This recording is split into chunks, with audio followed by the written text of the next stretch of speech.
You're not alone. If you need someone to talk to today, please contact Crisis Services Canada by either calling them at 1-833-456-4566 all hours of the day. Or you can text them at 45645 at 4 p.m. to 12 a.m. Eastern Standard Time. Remember, you're not alone, and Crisis Services Canada is here to help. The FHN network is sponsored in part by Hoddle Services. If you're looking for a disc jockey, karaoke host, video jockey to videographer, our company can help. With over 20 years of experience, we would be happy to help with your special event within Ontario, Canada. You can contact us at 226-988-2895 or visit us at our website at hoddleservices.vpweb.ca. That's HODDLE Services. We look forward to hearing from you and helping with your special event.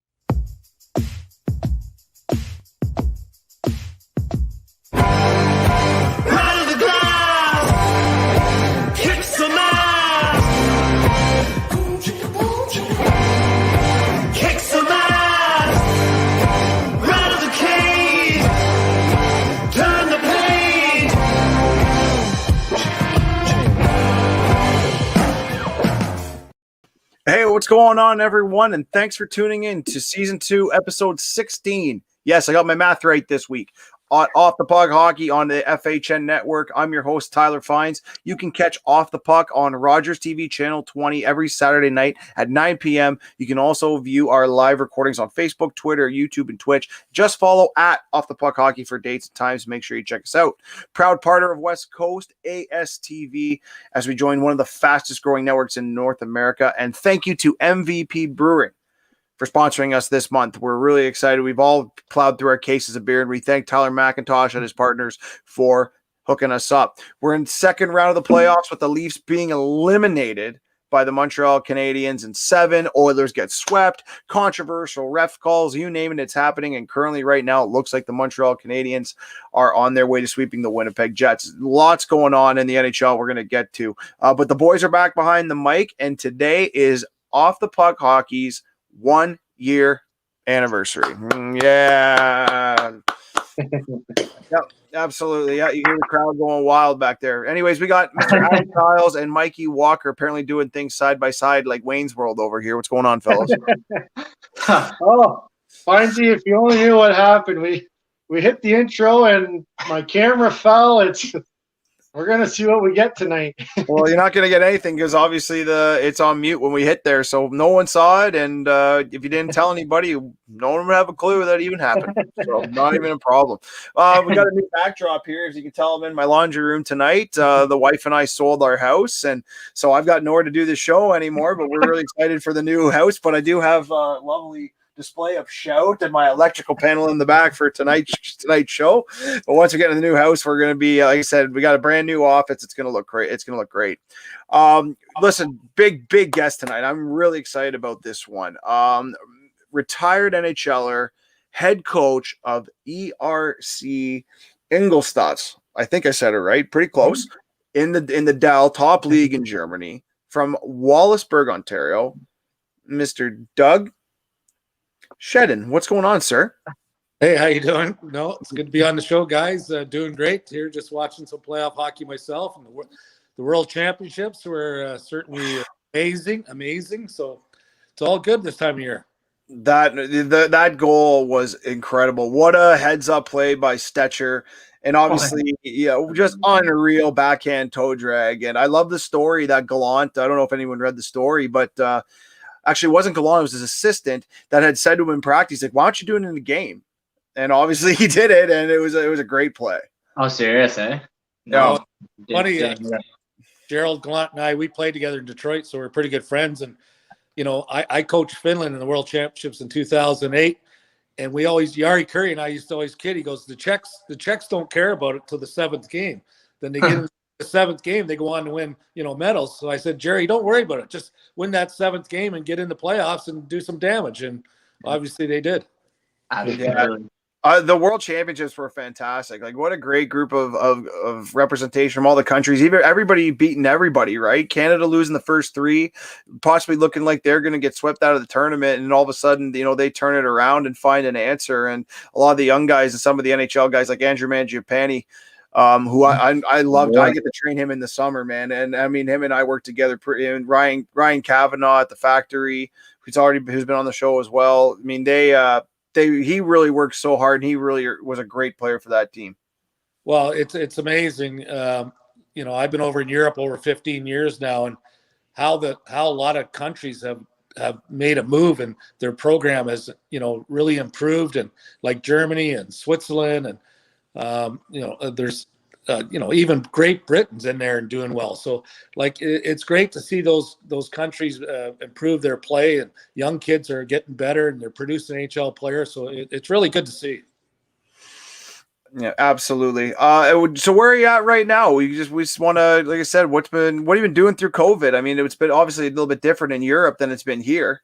Well, I live in Marco Island, Florida in the off season. So I'm in Marco Island right now. And in Germany this year, we had a season without fans, which is really terrible. I got tested every day of my life this year, and we're in a bubble. Basically, if I can say this, we basically went to the arena. We went to the liquor store, sometimes went to the grocery store, and went home. that basically was my winter. So yeah. Netflix and hockey on TV. That's all I watched at night, and it was tough. It was really tough for everybody. Absolutely. What's it like down in Florida? So I hear it's wide open down there right now. Life has not changed one iota here. When I got back from Germany, it was nice for life to get back to normal again. No mask anywhere. It's a normal lifestyle, so it's really, really good. Great. Yeah, we've seen it on the hockey games here, seeing all the stadiums filled and this and that. And yeah, we're still in Ontario, all of us in Ontario here, just coming out of a lockdown here on Friday. It will be now. They moved it, but it's been a long battle, and it's terrible, and it's especially hard when you're watching all these games on TV and seeing all the stadiums full and the fans and this and that. And it's really such a big difference. It's really terrible, no fans. Like, the fans in Europe are so good, like anywhere. It makes the sport. It really makes the sport, the enthusiasm, the energy in the building. And without fans, it's terrible. It really is terrible.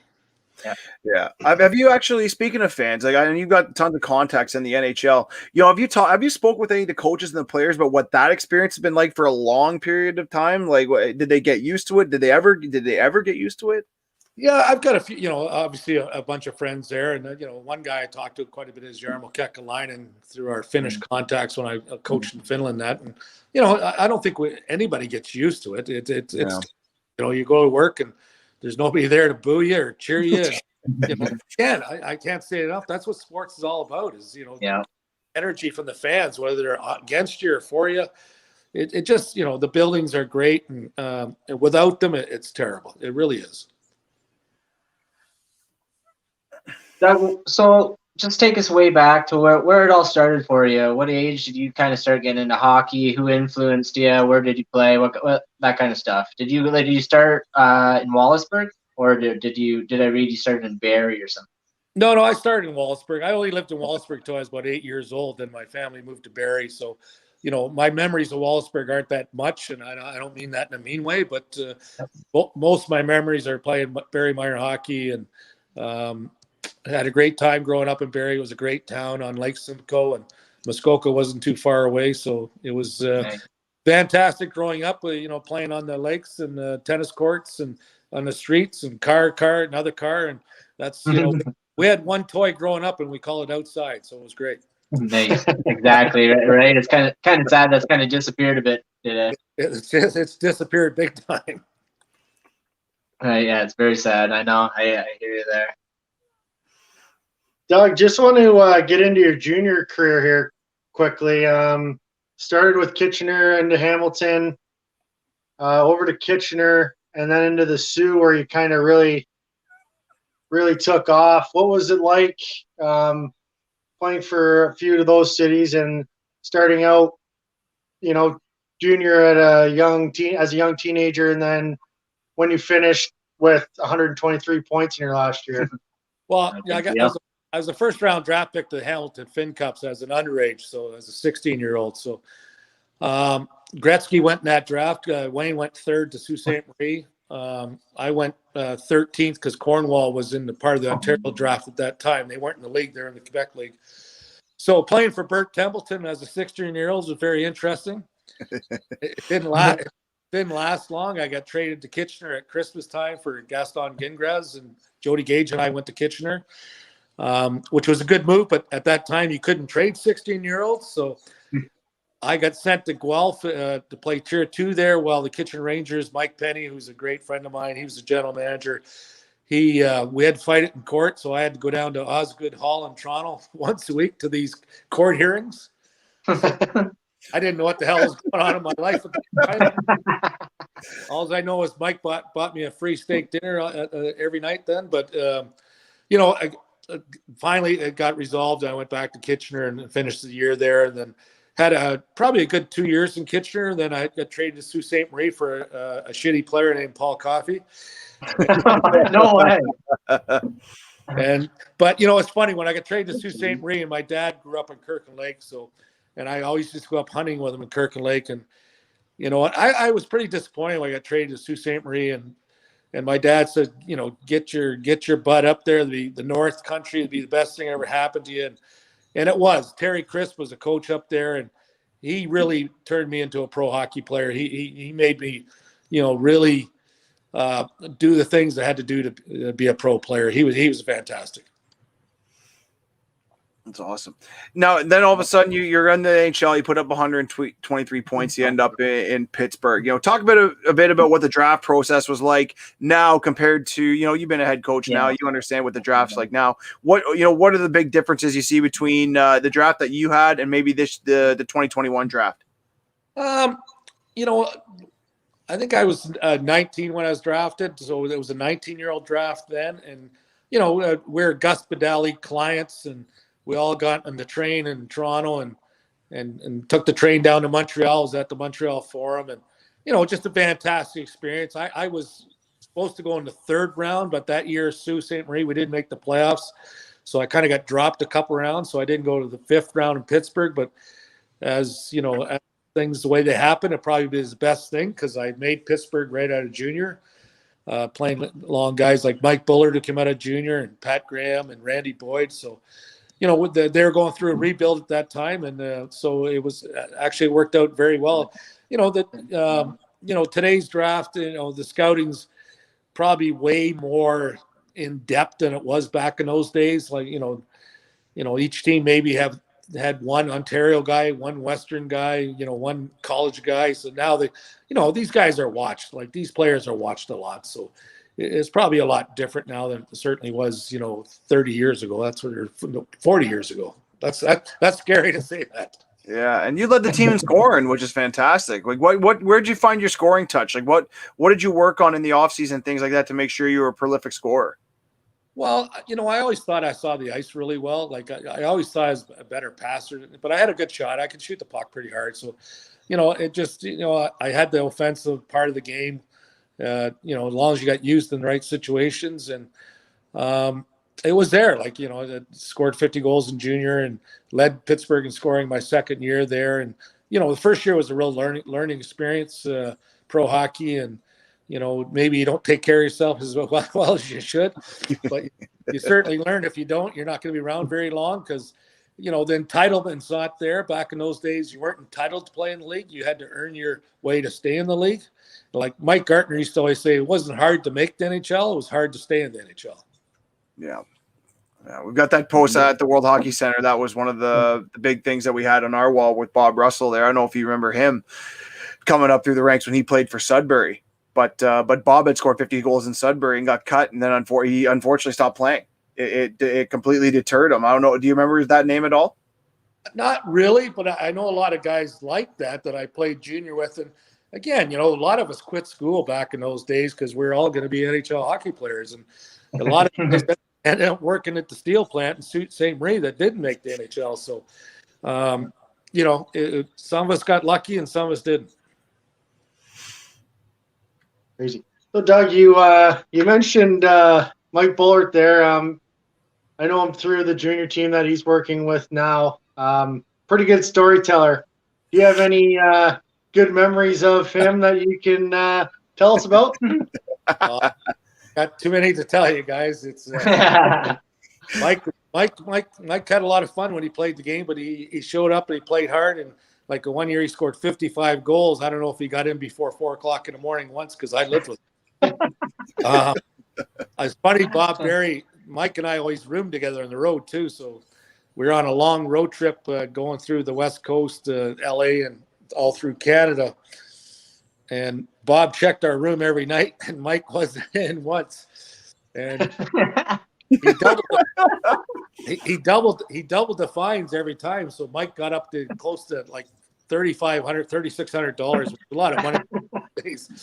And finally, the last game, we're playing an afternoon game in Philadelphia. So Bob checks curfew again, and he finally just looks at me in the stupidest way he could. He goes, "Do you have a single this trip?" Mike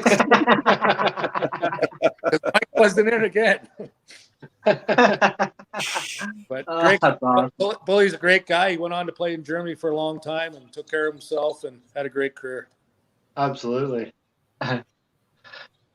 Doug, at what point in your career was it kind of like the hey, I made it kind of did it? Do you have any good memories of that moment, or do you recall anything like that? Well, playing in the old original 6 arenas, like, growing up in Ontario, being a Leaf fan, playing in Maple Leaf Gardens, playing in the Montreal Forum, Madison Square Gardens, Boston Garden, Chicago Stadium. Those are games you've watched as a kid on TV all the time. So every time I went into those buildings, it was very special and go, wow, I'm playing the NHL. I'm playing the Rangers tonight, playing the Blackhawks. That was always really special. Absolutely. Do you remember your first goal? Yes, I do. It was on Phil Muir, Colorado Rockies. Backhander. Phil Muir. That backhander top shelf. Nice. Well, they had the straight sticks back then. You could backhand like crazy. Yeah. I kind of used a wedge stick. I kind of put it over the stove back in those days and wedged it up quite a bit. So, but I can still. The original curve. Yeah. Get it over that stove. Yeah. and while you're in Pittsburgh, 1984, a gentleman walks in your room by the name of Mary Lemieux. Talk about like kind of what it was like. I want to know what the thought process was between all the players when he's coming on as a rookie, and kind of what the conversation behind the scenes was about, who this kid was. Well, it's funny because, Eddie Johnson was the general manager of the Penguins then, and he took a lot of shit about, throwing those games. And I had 34 goals with 21 games to go that year. And I was playing on line with John Chabot and Troy Loney. And they switched lines and give me a new center. They give me Mitch Lamrew. They called up from the American League. And I scored 1 goal in the last 21 games and didn't get any extra time. But what's going on here? And, they had a plan. They just didn't tell us what the plan was. So they called up 10 guys from the American League from Baltimore, and they're saying, we're giving all the young guys a chance. I said, yeah, we're giving all young guys a chance so we get the Mary Lemieux sweepstakes. But Mary will come in as an 18-year-old, and obviously he comes in with, a lot of pedigree, and, what he did in junior and in the Quebec League was crazy. And it's funny because the first day he stepped on the ice for training camp, our practice rink in Mount Lebanon was packed full of people to watch Muriel come out and skate, and he stepped on the ice and he fell right on his ass. It was a bad start for him, but welcome. Actually, his first assist came on my goal, so that was kind of a neat thing to have. That is cool. I still got the stick. Yeah. What was the chat like between the players? Like, did everyone think like this kid's really going to be good, or was it kind of like, I don't know, we'll wait till he gets here, then we'll see? I think it's a little bit like that, what you just said, with all the we knew what Gretzky was going to be like because, Wayne was so amazing his whole life, and Mario was too. But, coming from Quebec, we just didn't know it. But, after seeing him in about a week in training camp, he's such a big man. Like he looked lazy a lot of times, but he's such a big man.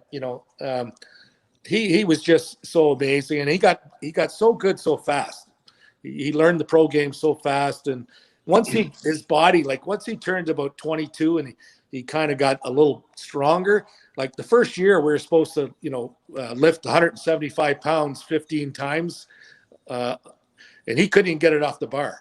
So I figure Sam Bennett's been in the league a long time. He couldn't even do a pull-up. I guess that's the comparison nowadays. Like his arms looked like spiders' elbows in those days, but his reach was incredible, and what a great guy too. Like even to this day, like when I go back to Pittsburgh, he treats me like so professionally and such a nice guy. And you can't say enough about the guy. And I always said the difference between Mario, and this is not cutting Mario up at all.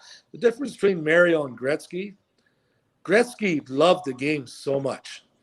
And I don't know. Mario played it because he was really good at it. Yeah, makes true. sense. It's true. I don't know if you'll ever find anybody as passionate as Wayne was, especially if you look at read his books and what his dad was doing, and getting kids that had to pay kids to play with them. Like I don't know if you're ever gonna get that again. But you also play with Warren Young, and the only reason I bring him up is because his brother Tim was my minor hockey coach for the longest time, and so I got to meet him once or twice. I met him once or twice through Tim. But what was Warren like playing with? His brother tells me he was a bit of a son of a bitch. That's what Tim was always saying. Warren's a really good friend of mine. I call him Warren out when he he made it as he used to play summer hockey with us in Barrie all the time. So, that's how I knew him. And he was in, forever in the minors. And then he got a tryout in Pittsburgh and, he made it in training camp. He fought quite a bit and they put him on Mario's line the first game in Boston with Rick Keogh. And Ricky ended up getting hurt in that game, was out for, I think, most of the year after that. But, Warren scored 40 goals that year. I assisted on his 40th goal in Washington. I think it was the last game of the season that year. And we all know he got lots of money to go to Detroit, and he never even bought me a beer that cheap. But, 40 goals and 174 penalty minutes will get you a nice contract. Well, I did get him a nice contract, too, and he still didn't buy us a beer. But, it was at that time, it was a great story. It was a great story. Warren scoring 40 goals as a 30-year-old. So, it was good for him. And, I still keep in contact with him quite a bit. So, good guy. That's awesome. I just wanted to, you're talking about Pittsburgh there and Mario. What was the experience being at the 50th anniversary there and kind of being back in the room with all the boys and that sort of stuff? That was fantastic. They treat us unbelievable. And Bully was there. They kind of did it in different sections, like the late 60s, early 70 guys, then kind of the late 70s, 80 guys, which obviously was when I played there. So, Mike Bullard and Gary Risling and Greg Malone and, Stackhouse and got, Dennis Herron and guys like that, Pat Boutet. So it was great. Mario was obviously there. You got a chance to meet the young Sidney Crosby, who's a very nice young gentleman. And it was just neat. It was just, to get back there and see all your old teammates. You can't beat that. You haven't seen guys for 30 years. And, the only thing that changes is hair loss and weight gain. So, you give everybody shit a little bit how fat they are or how bald they are. And, have a few bottles of wine and have reminiscing. It's fantastic. That's one thing, until I lose my memory, you can't take all those memories away. They're fantastic. Bottles of wine, in bed by 9. It was a great celebration. I really turned it up that night. I might have stayed up a little later those nights. You played with Marty McSorley also as a rookie. What was Marty like coming into the league? Was he as fiery as he always was in the league, or how did he come in? Marty was great. Like he had a tryout with us. It might have been my second or third year. I'm not quite sure. And he had a tryout, and coming out of the Belleville Bulls, playing for Mavity and that, and everybody knew he was tough. And I'll tell you, he made our team just out of working hard and, desire. And he was a terrible hockey player then. He was terrible. Really, eh? But he tried, like he stayed out at the practice. The rink would turn the lights off. Say, get this guy off the ice. Like, he worked it. Like we were walking out, we'd make fun of him, but he worked at his game, and that guy improved unbelievable over the years. How good of a player he became, and he always had that toughness. And the longer the fight went on, the more tough he was going to be. And that first year he fought, and I watch those old fights all the time. I love watching it. It's entertainment. Oh yeah. He fought Gillies and Ben Wilson, like Fatil, like Beck. Like he fought all the heavyweights that year as a young kid. And longer the fight went on, the better he did. Like he was amazing. He's a great guy too. So there's one of the guys you're just really happy for, that he had the success, and obviously getting traded to Edmonton at the right time, which probably was a very good trade for Pittsburgh. I think we got Tom Rolston in that trade, with nothing against Tommy, but we missed Marty as his toughness and all that. And but boy, did he have a great career. Absolutely. You played 416 NHL games, 325 points. I mean, unbelievable playing career. And all of a sudden you head over to Europe, and after your time in the NHL, just quickly touch on, heading over to Europe and kind of how that process went and your transition into that league. Yeah, Mike, after the Pittsburgh years, for whatever reason, when I got traded to Detroit, I was playing with Stevie Eisman and Probert. We were a pretty good line. For an ugly man, eh? Yeah. You got traded for one ugly guy, didn't you? Oh, Duguay. Yeah.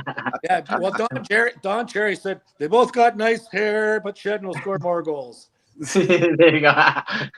But for whatever reason, Brad Park traded for me, and then he got fired, and Jacques Demers comes in, and guys, sometimes it just doesn't work out with a coach for whatever reason.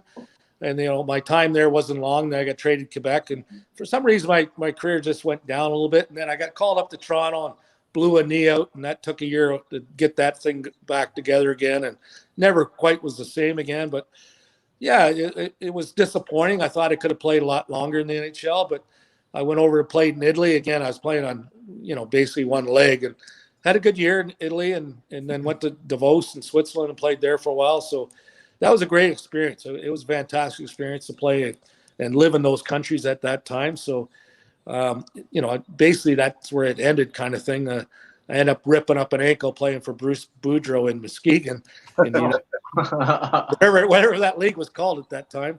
the COHL. Whatever it was. And then it wasn't very good. Then I got a chance to get into coaching, and I jumped over that fence as quick as possible. Yeah, that's where I wanted to lead to, is that you actually replaced a guy mid-season in Wichita, and I just kind of want to know what that phone call was like, because obviously you'd never coached before and you're just out of playing, but a lot of guys don't get head coaching jobs. It is the CHL, but still, it's an opportunity. Like, how did that transpire? No, I had talked to the guy who ran it. Was Ray and Monty Miron. Ray used to be the general manager of Colorado, and I think when Rockies, when Cherry coached there. So him and his son ran the league. And so I had talked to them over the summertime, because they just formed the league. They wanted all ex-NHL players coaching. Gary Unger coached. Ronnie Flockhart coached. Mike McEwen was coaching. So, they brought a guy in from Boston University with Wichita, and it didn't work out very well. So I ended up getting hurt playing for Boudreau, and I was in a cast, and they said, well, we're going to fire this guy. Will you come? I said, I'm on the next plane. So I flew to Tulsa to watch this team play. Wichita was playing at Tulsa, and Tulsa beat them 10-3. And I called my wife. I said, I think I'm going to decline on this job. It doesn't look very good team. But we finished the season really strong. We didn't make the playoffs, but we got really, really close. And I kind of built a little bit of a goon squad at that level, because nobody's getting rich. So you want to protect your good players. But the next 2 years we won it, and we had a good time doing it, and it was a lot of fun. And kind of a coaching career took off. That was a good start for it, and it kind of took off from there. Absolutely. Yeah, I want to take a look back a little bit, just because I'm a huge Leafs fan, and you said you're also a Leafs fan. So what was it like being traded to the Leafs? Or actually, you signed as a free agent with the Leafs. what was it like just signing with the Leafs? You're all your childhood favorites, and just playing in the Gardens, like you said, watching them all the time. What was all that experience like? Well, I'll tell you, Mike, walking into the Gardens to play as, whether you play junior against the Marlies there or as a visiting team with Pittsburgh or Detroit, which we had big rivalries, Detroit and Toronto at that time. It was always, to walk those hallways and see all those black and white photos and, of Johnny Bauer and all those type of guys and Dave Keon, who was always my favorite player. Then you walk in and you're a Leaf. And now that's the most impressive thing ever. And, you've watched your whole life where they come out of the Leaf dressing room and walk out to the player bench and go on the ice and skate around. And that was the biggest thrill ever. And it's funny because I was playing in Newmarket and we just finished playing 3 games in 3 nights. And this is a great story if we got time for it. Oh, yeah. No, absolutely. We played in Newmarket on a Friday, Binghamton on a Saturday, Baltimore Sunday. So we've got a 12-hour bus ride home. So, after a weekend like that, Al Heppel, Jimmy Ralph, Darren Veach, we're going to have a couple beers in that bus. Absolutely. Probably had a dozen beers or so, and Greg Hotham drank about 12 Pepsis, so he always drove. He lived in Barrie, too. I lived in Barrie. So Hawk gets me home about 10 o'clock in the morning. I get home, and just as I get in bed, the phone rings. No cell phones in those days. The phone rings, and it's Paul Gardner. He goes, Sheds, you in bed yet? I said, well, I'm just going now. He goes, you got to play for the Leafs tonight. I said, what? He goes, yeah. Lehman got hurt, and they need you to play for the Leafs tonight. I said, Gard, are you crazy? He goes, listen, get some sleep. I'll send your equipment down to the Gardens. Get down there. The game's at 7:30, whatever. Yeah. So obviously then I can't sleep because I'm so pumped about playing for the Leafs. So I go down, check into the Westbury Hotel, get over the rink around 5 o'clock. John Brophy's the coach at this time. So nobody says a word to me. So Eddie Olczyk comes up to me. He goes, Sheds, you're playing with me and Ozzy tonight. So I'm going, okay, that's the first line. So I'm going to get some ice time. So I'm not up here just to plug a hole in the fourth line. So that's good. So Brophy, we're playing Calgary. They're the best team in the NHL. They won the Stanley Cup that year. So nothing said. There's no pregame meeting before warm-up. Nothing, who to watch on Calgary, the game plan, nothing. After warm-up, about 30 seconds before we come on the ice, and I'm going, what is going on here? Like, does it go? No game plan, nothing. So Brophy comes in, and it's beep, beep, beep, beep. These guys are good. You better play good tonight. We're going to get killed.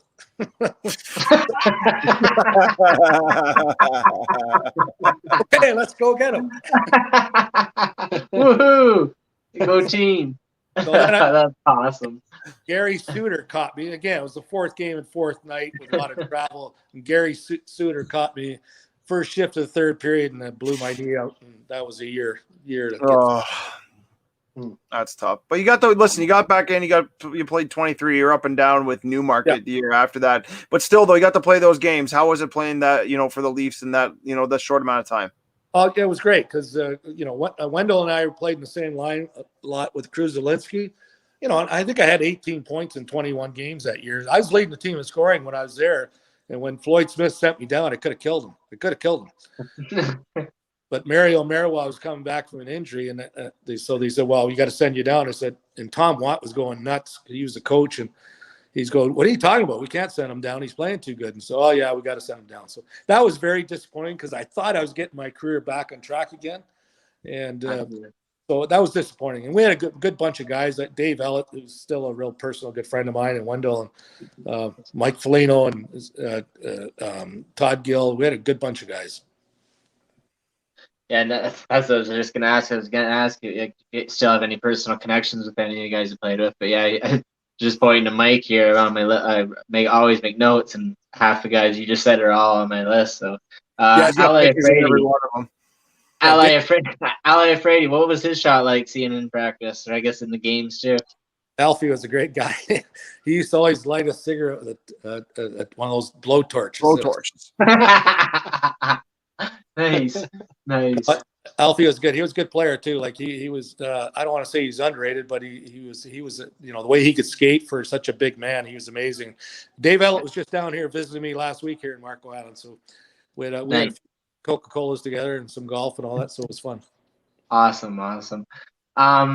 You play with Jamie McCowan? No, I didn't. No, he's a little bit later, isn't he? Yeah, he came. Okay, yeah. So yeah, that's all my Leafs stuff. But back to your coaching. So you went back to back. What was that whole experience like? 2 years in a row, back to back. Were you guys just like dominating everything, or was it kind of just you got hot at the right time? No, we pretty well dominated. We dominated in the penalty box too. Good squad. We had some tough guys, and we probably won it the old Philadelphia Broad Street bully ways.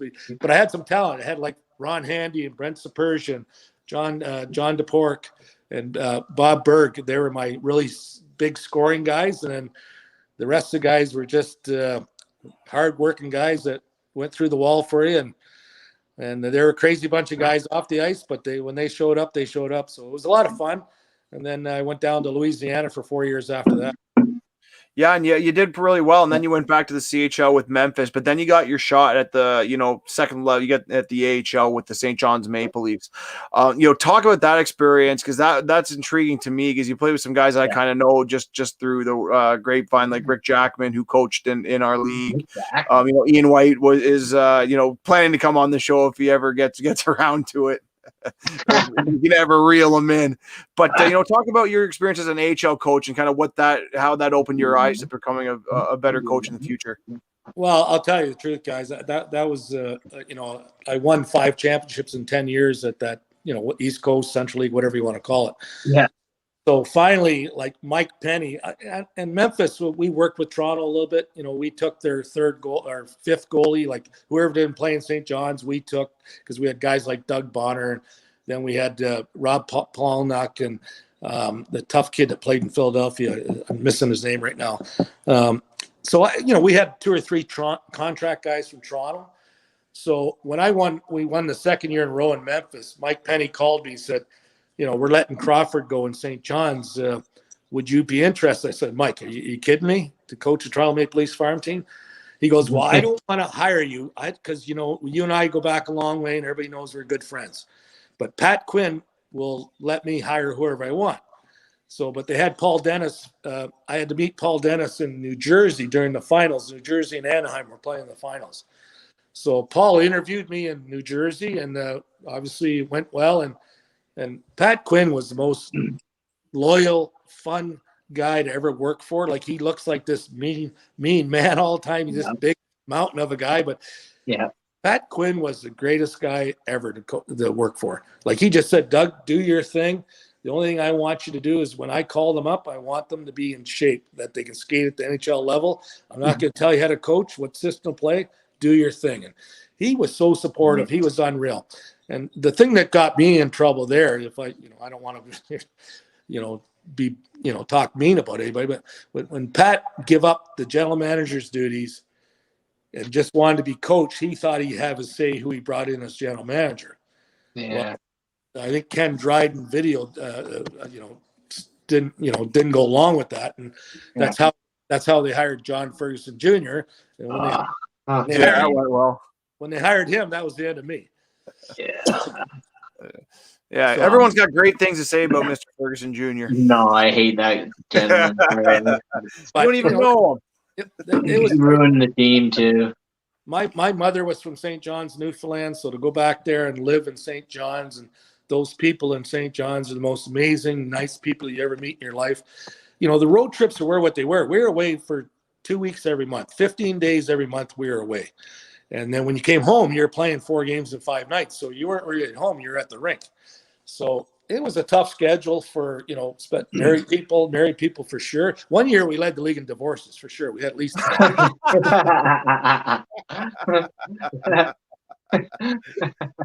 But again, the coach, the Baby Leafs was a big thrill, a real big thrill.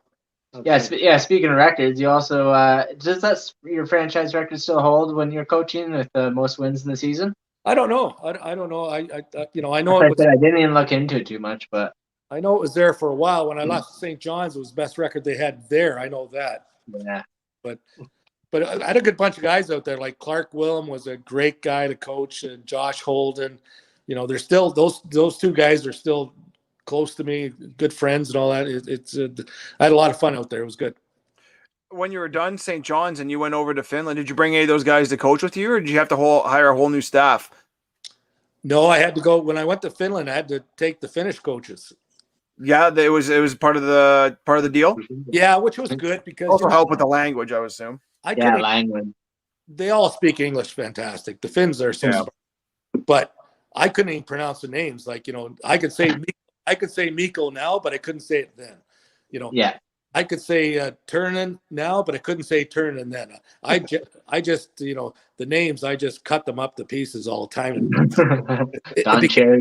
It became a bit of a fun thing after a while because and they couldn't say my name. A D, they'd like to say Doug they called me Ducky all the time. It was very tough.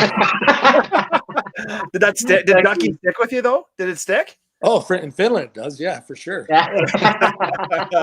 Coach Ducky. I brought Clark Willem over to play for me in Finland, for sure. Yeah, he played for me for 2 years in Jokerit. What was it like living in Finland? Obviously, it sucked you in because you're still there and you just come back to Florida for vacation. I love Helsinki. Helsinki's a great city. Finland's a lot like Ontario. You have Toronto, then you have cottage country, and that's exactly what Finland is. You have Helsinki, then you have cottage. Everybody has cottages. They all live on the lakes in the summertime with their saunas and all that. So the only problem with Finland is the weather sucks. Rainy. But in the summertime, it's light for 22 hours a day, so you can tee off at 8:00 at night and get 18 holes in. Oh, that's great. I didn't know all that. But in the wintertime, you might get lucky if you get 3 hours of sunshine. Like the light comes up around 10 o'clock and it's dark by 1 o'clock. So seriously, you go into the arena at 8 o'clock in the morning. And you come out at 2 o'clock. You went in dark. You come out dark. Oh man! Yeah. My wife took the kids to school one day, and she come home. She goes, "Okay, it's time to leave." I said, "What are you talking about?" She goes, "I took the kids to school. I came back through the subway, and I had a beer at 8 o'clock in the morning. It's time to go." So you're in Finland for 3 years, and then you get your opportunity at the World Championships. Obviously representing Finland as the head coach. Talk about how that. I actually want to know about the process because you're not Finnish. you know what I mean? Like a lot of the time they want somebody from their known nationality. You know, how does that process work? Tyler, put it this way. Imagine in Canada if we would hire a Finnish guy to coach Canada. How would that go over? Oh, that's what I'm talking about. Like, to me, it doesn't make any sense. Like, I could see maybe an assistant, but to take the head job and go over and do the job you did, like the process to me is what I'm really curious about. I'll tell you the story. Yeah. I coached IFK my first year, which is a big Helsinki team. We had a great season. They weren't expected to have a big season, and we came semifinals, 3-5 series. We lost game 5, 1-0, outshot the team, 45 to like 10 or something like that. Lost 1-0. Hot goalie beat us. That team went on to win the championship. So then I went over to Jokerit, which if I could put it in right terms, if you live in Ireland, if you go from a Catholic to Protestant, that would be. So I was hated big time from going from IFK to Jokerit, but I didn't have any loyalty to those people, so I did it, and it worked out really well. And Jokerit had a terrible year the year before, and we got off to a start of the season. We won, I think, the first 8 games in a row. And then I started kind of hearing goofy stuff about the Finnish national team. And I said, no, not a chance, not a chance. Finally, Jari Curry calls me out of the blue. And Jari goes, we met a few times the year before and had a few beers together. He goes, Sheds, I need to sit down and talk to you. I said, Jari, is this about what rumors I hear? And he goes, yeah, we need to get together.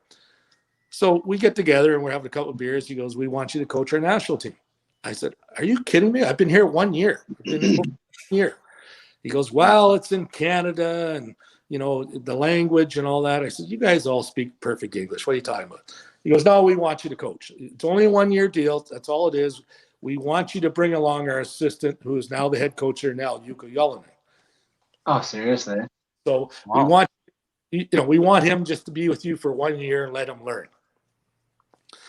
So, eventually they announced it and did a big press conference, and you wouldn't believe how bad the press treated me in Finland, Helsinki, over me being, picked to coach their national team. It was terrible. Jeez. So, what am I going to do? Turn it down? I'm not going to. No. See you there. Yeah. As the year goes on and I'm putting up with this stuff, and I couldn't go anywhere. I couldn't walk down the street. I couldn't leave anywhere. And I felt I left the bar. It better be leaving with my wife because the pictures in the paper the next day. They're relentless people. And so, it got to be the point where like around January, February, Jokert wanted to re-sign me. And, I didn't know I wanted to stay in Finland because I said, if I go to the World Championships and fail, they're going to crucify me if I stay in this country. Just crucify. They are now anyways. So I got an offer to go to Switzerland, and it was a really good offer for a 3-year deal. And I just said to my wife, and she was ready to move, and, our kids and all that were young then.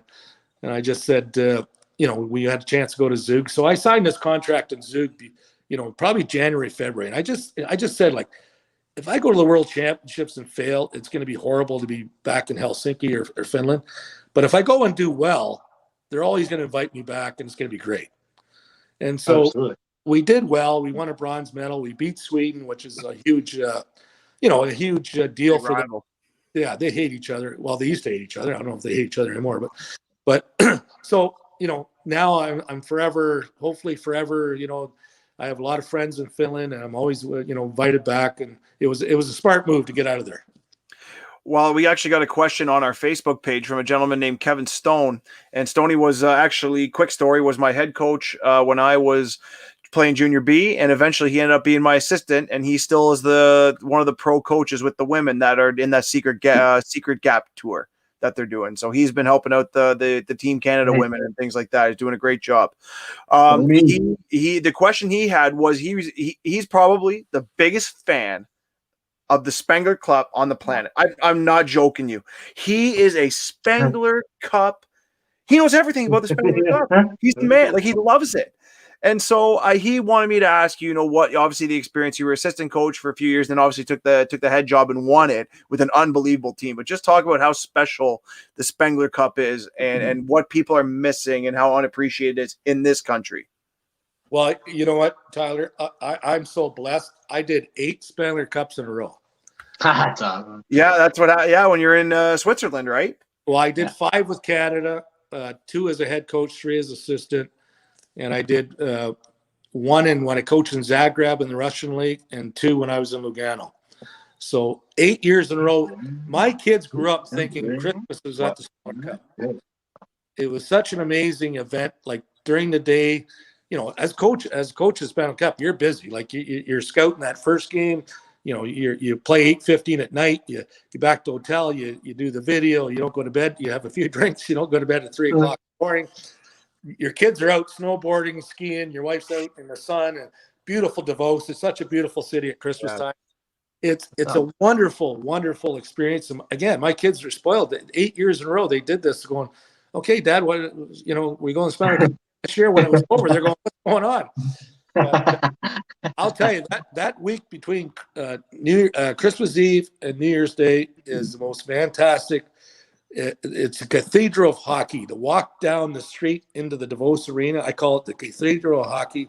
You watch all the people playing shinny. You look up in the mountains. You see all the kids, the people skiing down the hill, the people drinking out in the outdoor patios. It's a wonderful experience. Awesome. Yeah, wonderful. Yeah, they were saying just how wild it was. But yeah, I want to talk about, like, there's a couple things I want to ask, but just talk about being the coaches there and kind of, what's the pressure to produce there.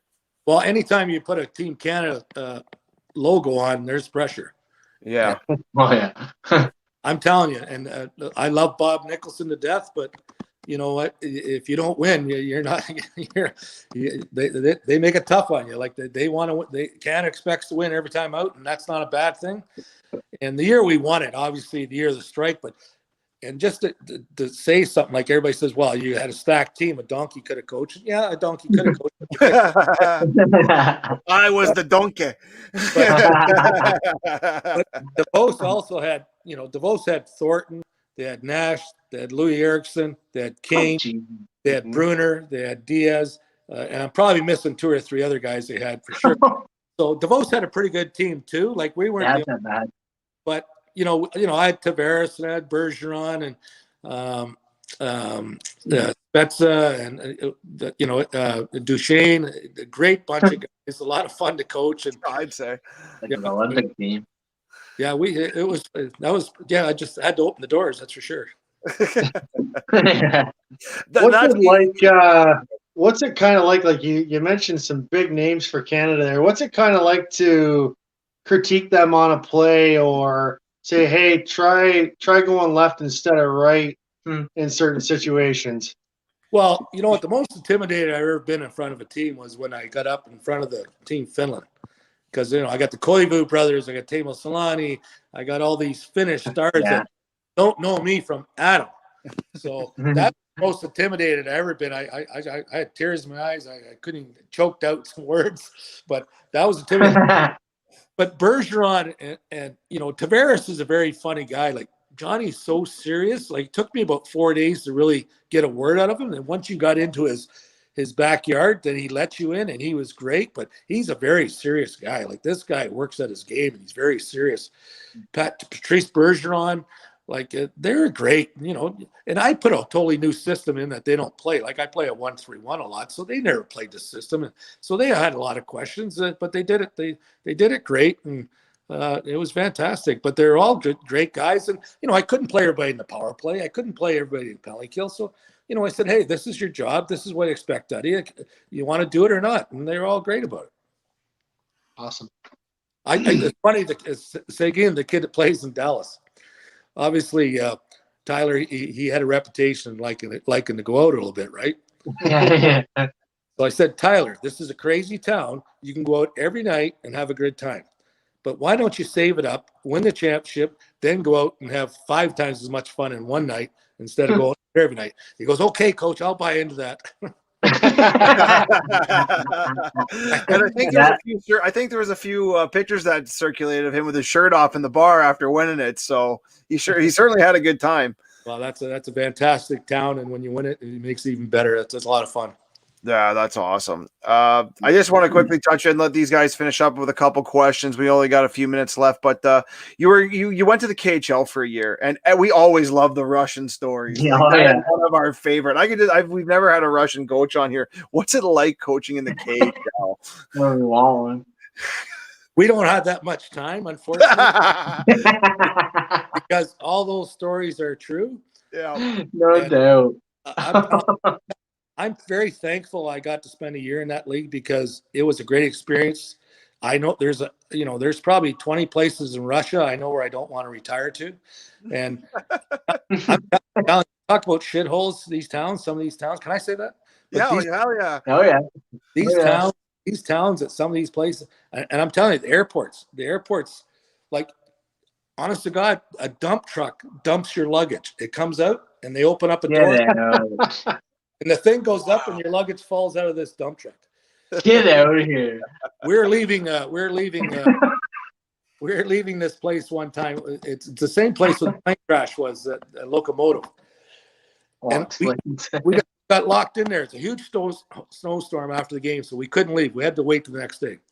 So we get to the airport the next day, and my players all hung over because as soon as you get snowed in, beer. So. So we're sitting there, and the pilots are going, and they have one snow shovel that's doing the runway that's about this big. Time he goes down 1.5 miles, the snow's already back in again. So we're going, okay.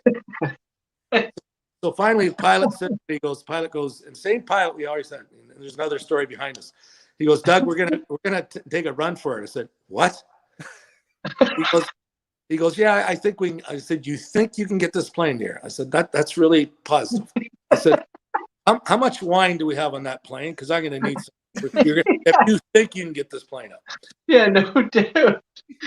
Anyway, he takes a run at it, and we got up and got out of there. But you're going through slush and snow, and I'm, we're all, like, please.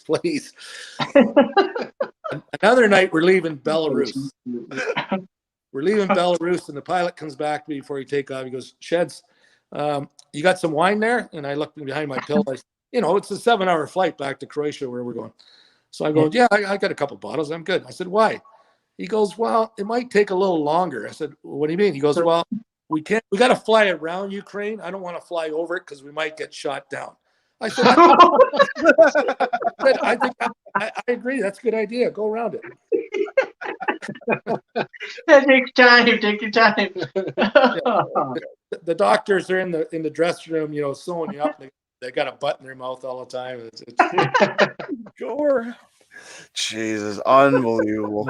So now you're in Germany, and you've been there the last 5 years in the best league in Germany. They're pumping out some excellent product out of there now. Like, what changed in the German model that's making them a little bit more successful? Well, I think it's happening. I think you see it. Like, a lot of people, copy whatever countries have done. When I was in Finland, they were really nervous because Solani was getting old. Koivu was getting old. So a lot of their good players were getting old, and nobody was really coming behind. So they redid their whole minor hockey program. They redid the coaching structure, how much the coaches had to learn to be able to coach.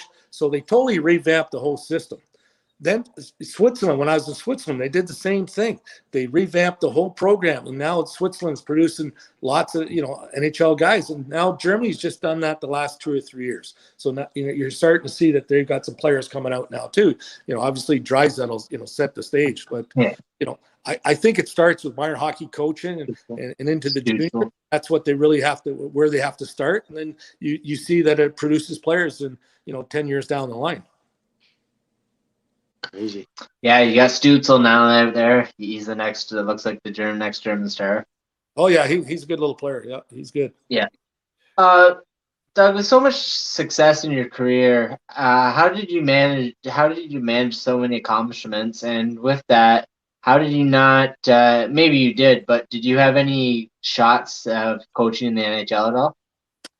No, I've been doing it. It'll be 30 years New Year's Eve that I've been coaching, and it's very disappointing. I thought I'd had a really good. Yeah. I thought I would have had an opportunity after I coached Finland in 2008 because it was in Canada, so you're on the stage. People saw you.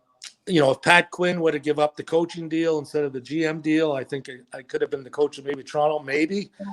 But it's been disappointing because the will and the excitement of coaching in the NHL is there. It still is there. Yep.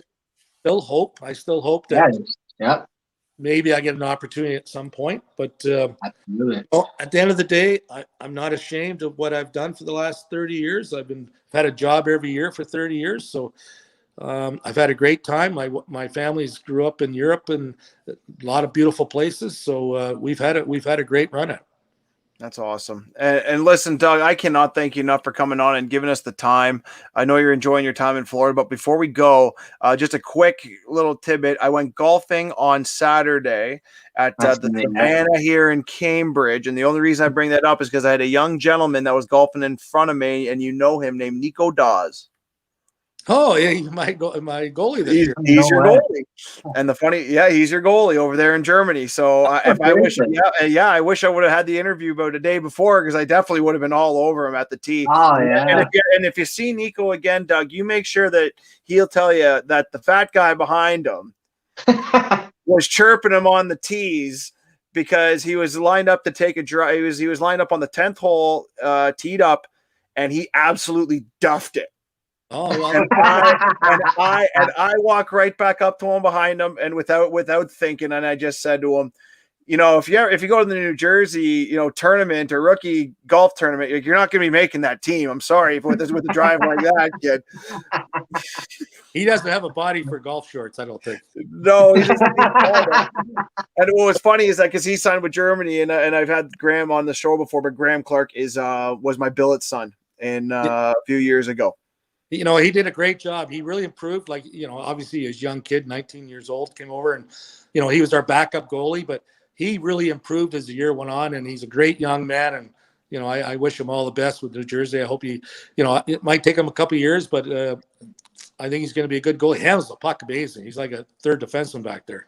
Well, he seems like a good kid, but a mediocre golfer. So I want to thank Doug Shedden for joining Off the Puck Hockey. You can catch Off the Puck every Saturday night at 9 p.m. on Rogers TV Channel 20. You follow us on Facebook, Twitter, Instagram. Thank you, MVP Brewing, Tyler, and your crew for hooking us up. And once again, I can't thank Doug enough for coming on the show. Awesome, guys. Thank you. Thanks again. Appreciate it, man. I'm your host, Tyler Fines. With me, as always, are my boys, Adam Stiles and Mikey Walker. My producer, Matt Huddle, in the background, always making the magic happen. Marty Zilstra for providing our amazing theme music. This is Off the Puck. Let's go.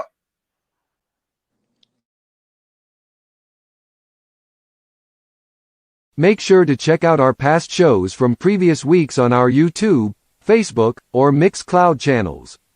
You can always catch up on podcasts while checking out our FHN Network channel on YouTube or Facebook. Or you can listen to an audio copy of our past shows on our Mixcloud channel at FHN_Network. The FHN Network, the future of entertainment.